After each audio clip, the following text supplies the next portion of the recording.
I called Everything's him gonna just be the okay. black security I guard the know, first it's time just- I met him. A year later, I was standing in a wedding dress, with no father, no family, and only one man I could ask to walk me down the aisle. Problem was, he still remembered every word I'd said. Before we dive in, make sure to hit subscribe, tap like, and share this video.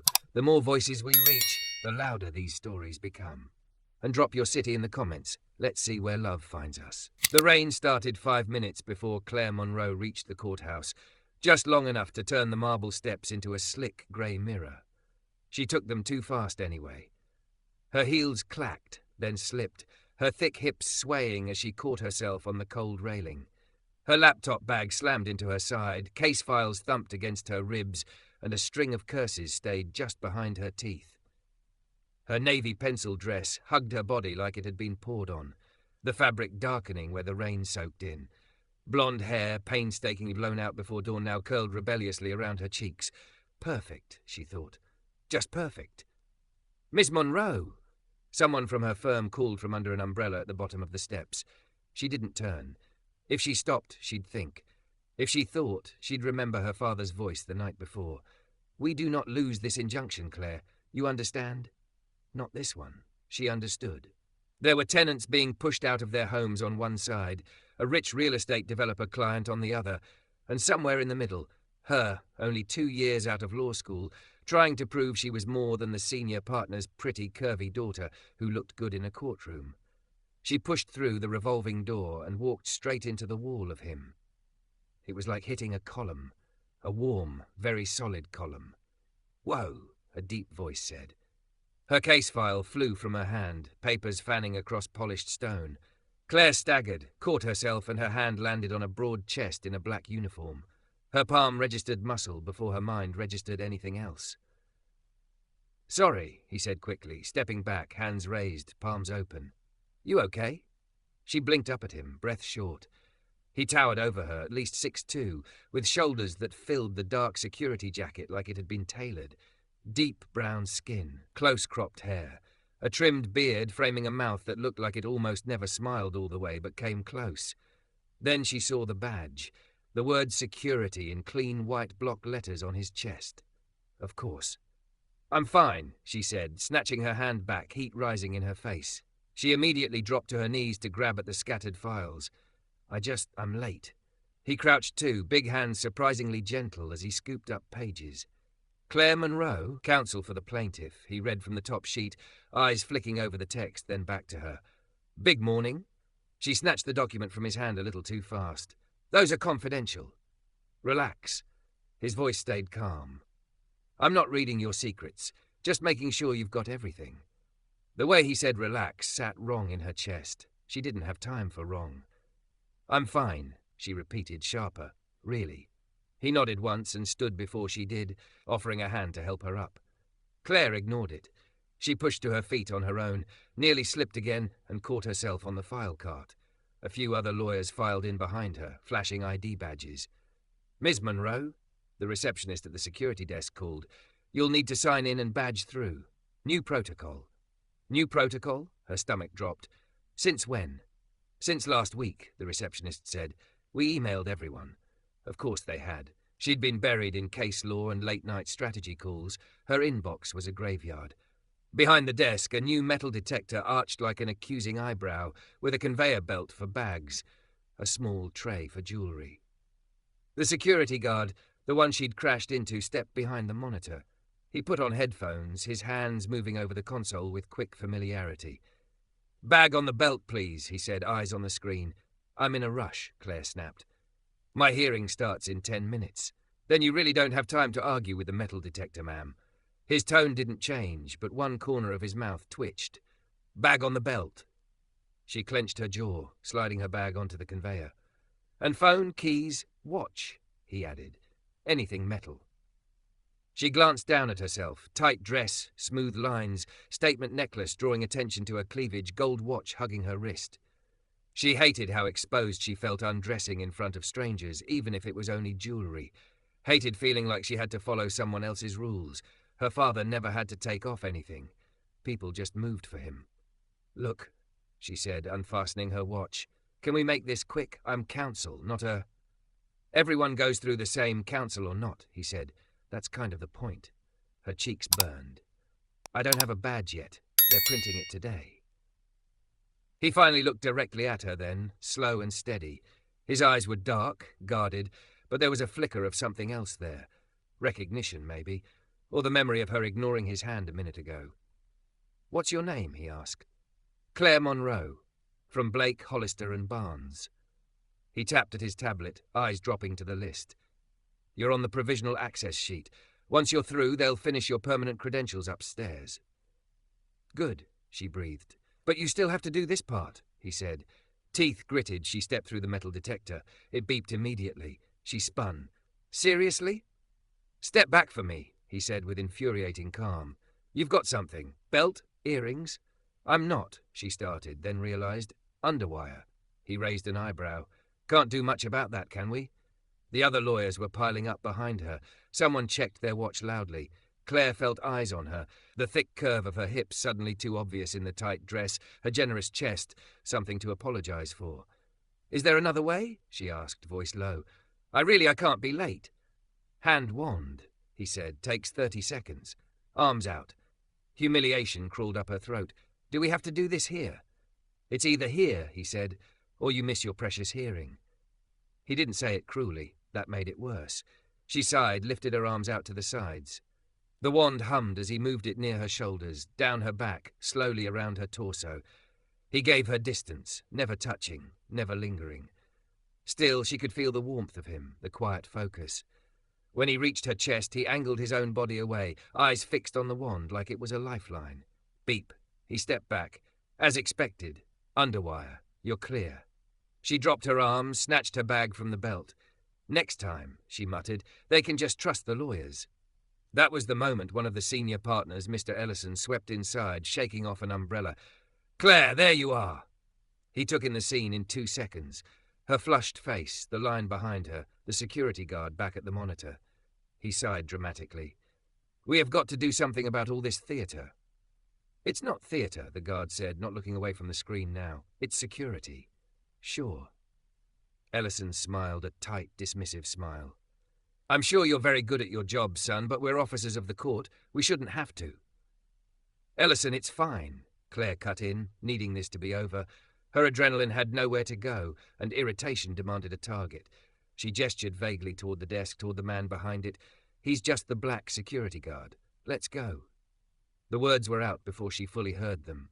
They hung between them, heavy as lead. Ellison didn't blink. He just nodded, satisfied. Exactly. Come along, Miss Monroe. He strode toward the elevators. Claire followed on autopilot, heels biting into her feet. Behind her, the lobby went very quiet. She didn't have to turn to know he'd heard her. The skin between her shoulder blades prickled with heat. For one flickering second, she almost looked back, almost said something, anything, but the elevator chimed, the doors opened, and Ellison held out an impatient hand. Move, Claire. The judge won't wait. She stepped inside. As the doors slid shut, she caught the briefest reflection in the polished steel, her own face, pale and tense, and behind her, at the security station, the guard standing very still. His jaw was tight. His eyes, dark and hot, met hers for half a heartbeat in the mirror, hurt anger and something colder, harder settling in. Then the doors closed. On the ride up, the air felt too thin. Claire stared at her distorted reflection in the elevator's metal wall. She heard her own voice replay in her head, warped and ugly. He's just the black security guard. What the hell is wrong with you? Focus, Ellison said beside her, checking his phone. You're leading the oral argument. This is your shot, Claire. Don't choke. She swallowed whatever apology had been building for a man whose name she didn't even know. By the time the doors opened on the 12th floor, she'd shoved the moment into the far back corner of her mind, behind a wall of statutes and precedent and carefully rehearsed arguments. She didn't see the way the security guard stood there a little longer than usual, one hand still resting on the console, jaw clenched, eyes fixed on the closed elevator doors. She didn't hear the quiet way another guard approached and asked, You good, Hayes? Carter Hayes inhaled slowly, counting in his head. In 4. Hold, out 6. I'm fine, he said at last, voice flat, just doing my job. He picked up the radio, eyes shifting back to the monitors, to the tiny flickering image of Claire Monroe stepping out of the elevator, shoulders squared, ready for war. "Courtroom 3, he said into the mic. "Counsel has arrived." The hearing ended, but the sound of it stayed in Claire's bones. "All rise," the bailiff had called, and her body had gone on autopilot, standing, bowing her head, reciting case citations like prayers. She'd argued hard for her client, for the developer that paid her firm's bills, for the injunction that would keep the eviction machine grinding forward. The judge granted it. "Motion to extend granted," he'd said. "Plaintiff's injunction remains in effect pending further review." On paper, it was a win. Her father's text chimed before she cleared the courtroom doors. "Proud of you. This is why we invested in you. Don't get soft about the optics. Remember who you represent." She should have felt triumphant. Instead, as she walked down the hallway, her reflection in the framed glass looked like someone else. Same thick, hourglass body poured into a navy dress, same sleek blonde hair falling over one shoulder, hazel eyes ringed with perfectly applied liner, but something in them was off. Harder, hollower. Outside the courtroom, a woman in a faded hoodie cradled a sleeping toddler on a hard wooden bench. The kid's curls were smushed against her shoulder, cheeks shiny with dried tears. An older man, maybe the woman's father, argued in low, desperate tones with a legal aid attorney in a cheap suit. "So that's it," the man rasped. "We're supposed to pack up and go because some rich man wants a nicer lobby?" "Sir," the legal aid attorney said softly, "we're going to file an appeal, but for now—" Claire walked past them like the hallway was a runway and she was being watched, because she was. The legal aid guy's eyes flicked to her case file, to the firm logo embossed on the leather, to the confident stride. He knew which side she was on. She didn't look back. By the time she pushed through the courthouse doors, the sky had cleared, but the protesters were still there. Their signs were damp, cardboard edges curling. Voices were hoarse now, but they kept chanting, "Housing is a human right. No more evictions." Her stomach twisted when she saw one sign, "You can't evict a childhood." As if on cue, someone's voice rose above the others. "There she is! That's Monroe! That's her! She's the one helping them throw us out." Cameras lifted. Phones pointed. Claire's heart jumped into her throat. A cluster of protesters surged toward the bottom of the steps. She tightened her grip on the file, shoulders squaring. "You chose this," she told herself. "You are a lawyer. You are doing your job." A plastic bottle sailed up from the crowd, half full, spinning end over end. She saw it too late. A hand came down on her shoulder. Not grabbing, not shoving, just a firm guiding pressure, and suddenly her world shifted left. Her heel skidded. She pitched forward. Something solid moved between her and the bottle. It cracked against a broad back with a dull thud, water spraying in an arc. "What the?" she gasped. "Move," a familiar voice said low near her ear. "Keep walking. Don't stop." Carter, he was there, just like that. One arm angled out, open palm toward the crowd, body angled so he took the line of fire without caging her in. The other hand hovered near her elbow, close enough to catch her if she fell, far enough not to trap. "Ma'am, stay with me," he said. "Eyes forward. Steps only. Let's go." The protesters yelled louder, some furious, some frightened. "Nobody's hurting you," someone screamed. "We see you protecting her, brother," someone else shouted, tone accusing and pleading all at once. A chant rose, "Shame! Shame! Shame!" and hit Claire like physical blows. She stumbled on the wet step. His hand brushed her arm, steadying her, then pulled away the second she found her footing. Her heart hammered against her ribs. She tasted metal. "You're okay," he said, voice a deep calm that cut through everything. "Last 3 steps. Stay with me." They reached the bottom. Another security guard waved them toward a side path, away from the densest cluster of people. Reporters called her name. A camera popped in her peripheral vision. "Ms. Monroe, do you have a statement?" "Counsel, how many families?" Carter's body kept sliding into the gap, absorbing every jostle, every shove. He never touched her more than he had to, never pushed anyone else, just positioned himself, a living shield. When they finally made it to the corner where the firm's black town car waited, Claire realized she'd been holding her breath. He opened the door without flourish. "Watch your head." She sank into the leather seat on shaking legs. The driver glanced back, wide-eyed. "You good, Miss Monroe?" he asked. "Aye." Her voice cracked. She swallowed, tried again. Yes, thank you, fine. Carter stepped back, eyes scanning the sidewalk, the crowd, the car, always assessing, always watching. She couldn't stop staring at the dark, wet patch spreading across the back of his jacket where the bottle had hit. Are you? The words stuck. Sorry, she wanted to say. Thank you. Are you hurt? Is your back okay? He met her gaze for the first time since they'd stepped off the stairs. His eyes weren't just dark, they were tired, and guarded in a way that told her this kind of thing wasn't new for him. I've had worse, he said. Comes with being just the black security guard, right? The words landed like a slap. Her breath left her in a rush. Behind him, the crowd roared again. Another chant, another sign lifted. He glanced over his shoulder, then back at her.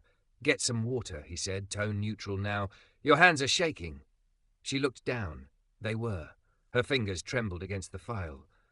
He tapped the roof twice to signal the driver. You're clear to go, sir.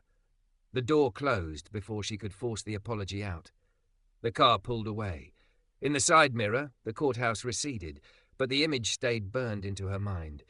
Carter standing alone on the curb, square and steady, drops of water glinting on his black jacket like tiny accusing stars. She didn't see him again for a week. She thought about him, though, at odd moments. In the middle of a partners' strategy meeting, her father was explaining their next steps, voice booming through the glass-walled conference room. We've established the injunction. Next, we press. We drag our feet on any settlement offers, file motions until they choke on paperwork. Eventually, they'll take whatever crumbs the client offers. Someone chuckled. Claire's stomach turned. She stared at her reflection in the conference table's polished surface. Full curves poured into a cream blouse and high-waisted skirt, diamond studs flashing. Her father sat at the head of the table, every inch the king he believed himself to be. And Claire, he said, tapping his pen on her folder, excellent work under pressure. That circus outside, welcome to the big leagues. The memory of the bottle hitting Carter's back flashed behind her eyes. She cleared her throat. About what happened at security. If they can't control a crowd, that's their problem, her father cut in. We pay enough in taxes. The city should keep our people safe. You focus on winning. She shut her mouth. Later, alone in her office, she opened a blank email 3 times to write something, anything, to the courthouse security office. She deleted it 3 times. What would she even say? Dear security, I said something disgusting. You took a hit that was meant for me. I don't know how to fix what came out of my mouth the first time we met. Her fingers hovered over the keys. When she finally did go back to court, she told herself she'd just walk through like nothing had happened. It was easier that way. Lawyers knew how to compartmentalize. Put the ugly in a box, lock it down. But the moment she stepped into the lobby, the air changed. He was there, behind the console again. Carter turned at the sound of the doors, like he could sense the shift in temperature. His gaze slid over her once, taking in the fitted burgundy dress, the new badge clipped to her lapel, the determined set of her shoulders. Bag on the belt, he said, voice clipped. She swallowed. Look, about last week. Phone, too, he said, not looking at her. And any metal. She set everything down, throat tight. The metal detector hummed. She walked through. It stayed silent. He didn't smile, didn't needle her, just watched the screen as her belongings crawled along the conveyor, face closed. I'm sorry, she blurted. The other guard raised an eyebrow, but pretended not to hear. Carter finally glanced at her. For what exactly, Miss Monroe? For what I said. Her cheeks burned. The words tasted like glass. That day, in the morning, I was stressed, and that's not an excuse, but... So you remember, he said quietly. Yes, she whispered, I remember. He nodded once, a muscle ticking in his jaw. My father, she started, then stopped. She didn't want to hide behind him.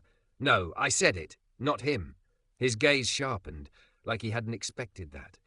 For a heartbeat, all the noise of the lobby faded into a soft buzz. There was just him and her, and the words hanging between them like a bridge she was finally trying to build. I'm working on not being like that, she said, forcing herself not to look away. On actually seeing people who keep this whole place standing. It's not your job to make me feel better about it, but I needed you to know I was wrong. He looked at her for a long time. Too long.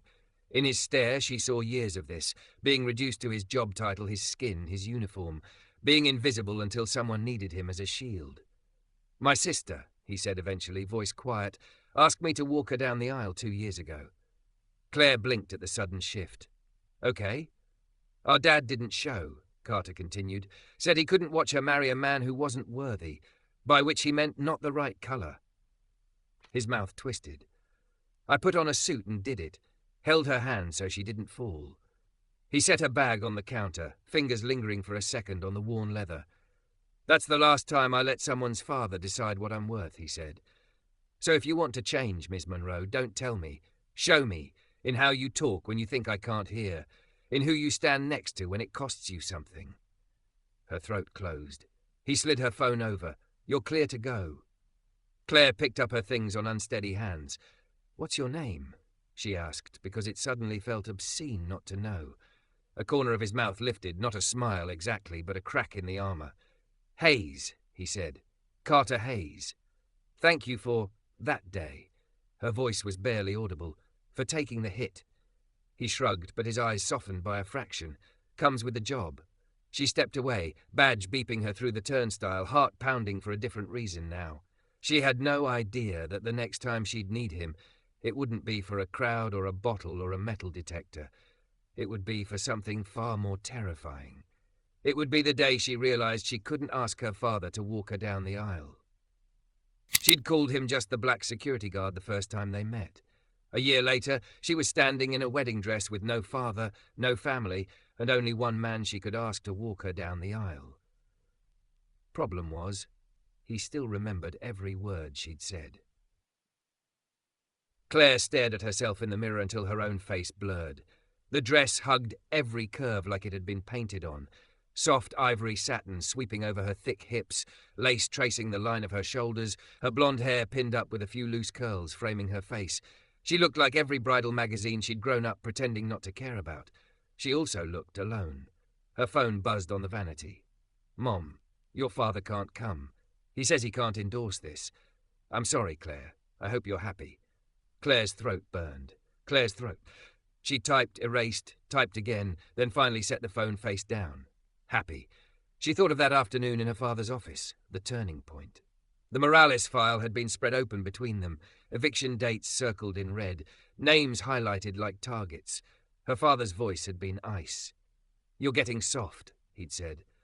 "You will argue this injunction." "I won't," she'd said, hands shaking but voice steady. "I can't keep putting families on the street to make your clients richer." He'd stared at her for a long, slow second. "You throw away this case. You throw away this firm. You walk out that door. Don't come back. To the office or this family."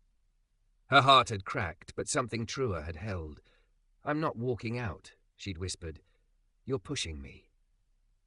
She'd packed her things into a cardboard box, badge still clipped to her blazer, legs numb as she rode the elevator down for the last time. The lobby had felt colder than she remembered, the marble louder under her heels. Carter had looked up the moment she stepped out. No briefcase, no stiff, lawyerly mask.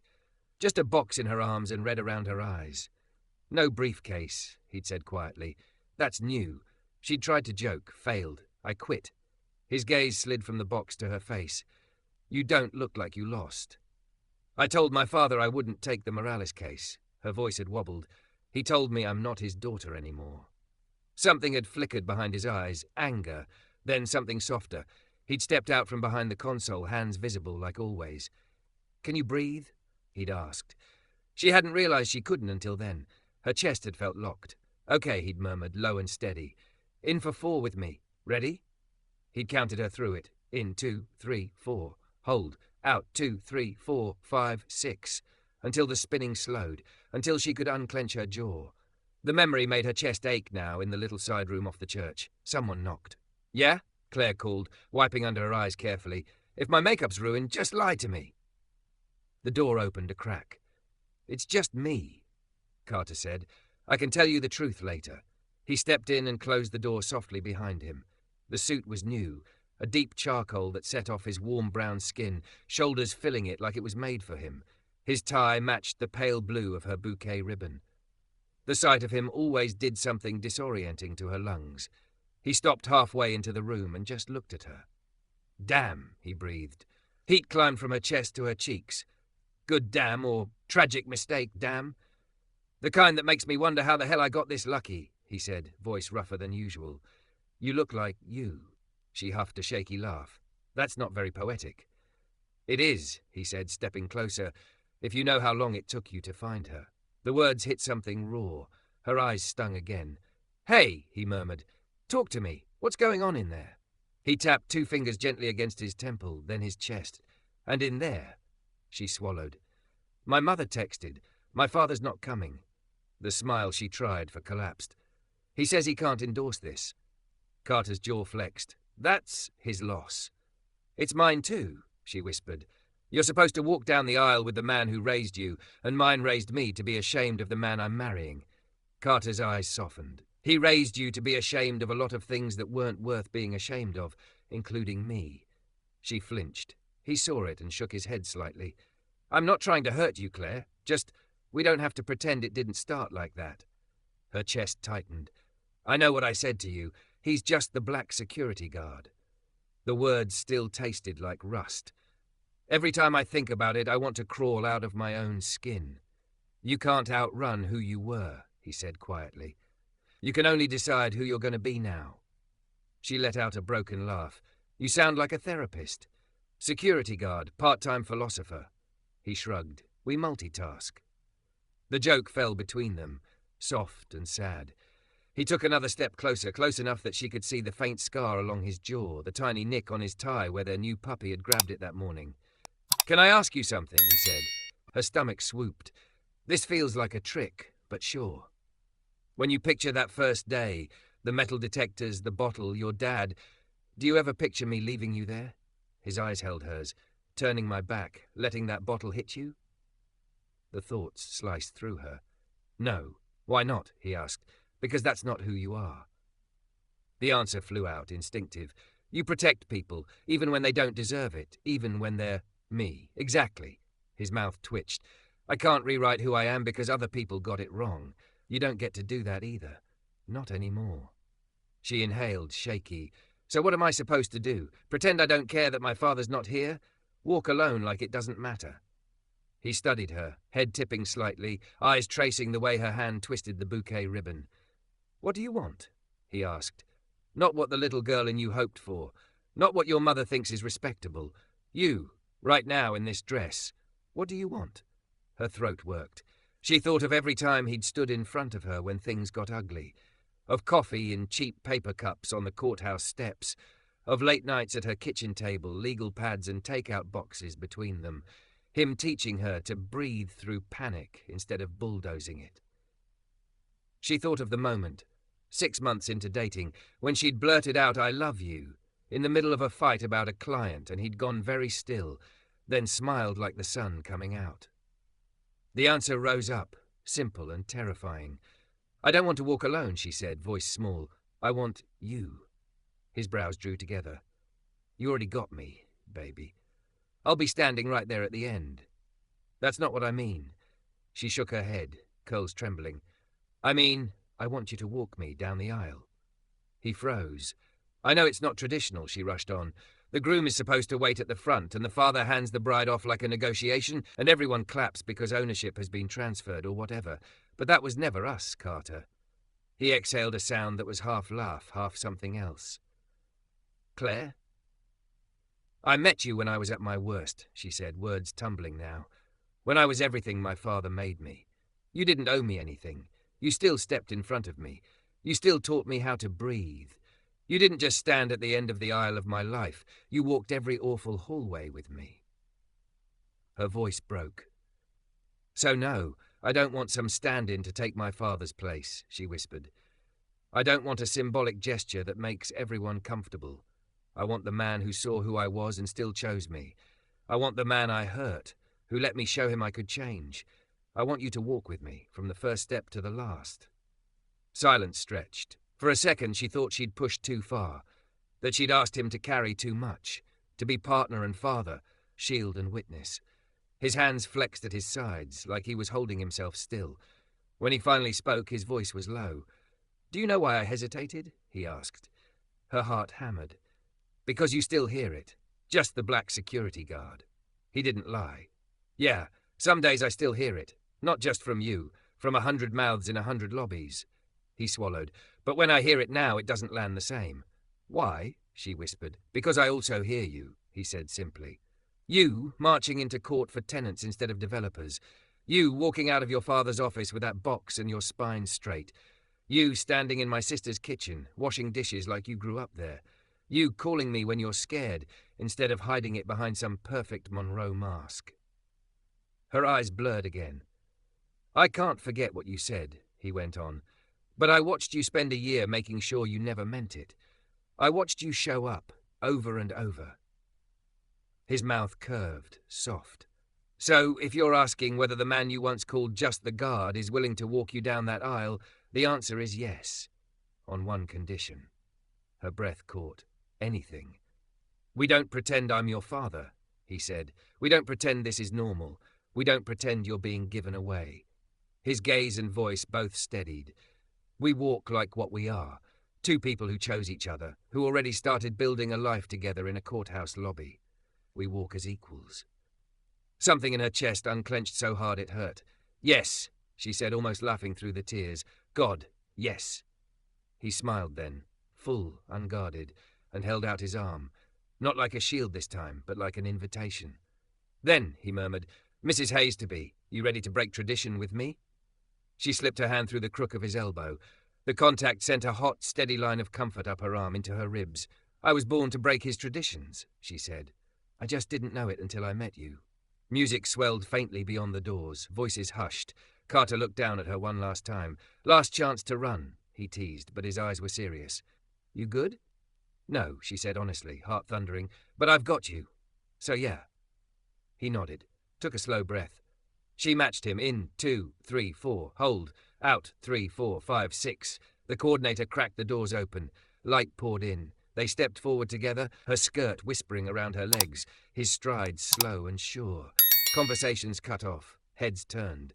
For a heartbeat, Claire heard the old script in her mind. What will people think? What will your father say? And then it burned out, irrelevant. She squeezed his arm. He squeezed back. And with the man she'd once dismissed and then chosen, with every watching eye on them, Claire Monroe walked down the aisle, not to be handed off, not to be forgiven, but to keep walking the life she had finally claimed as her own.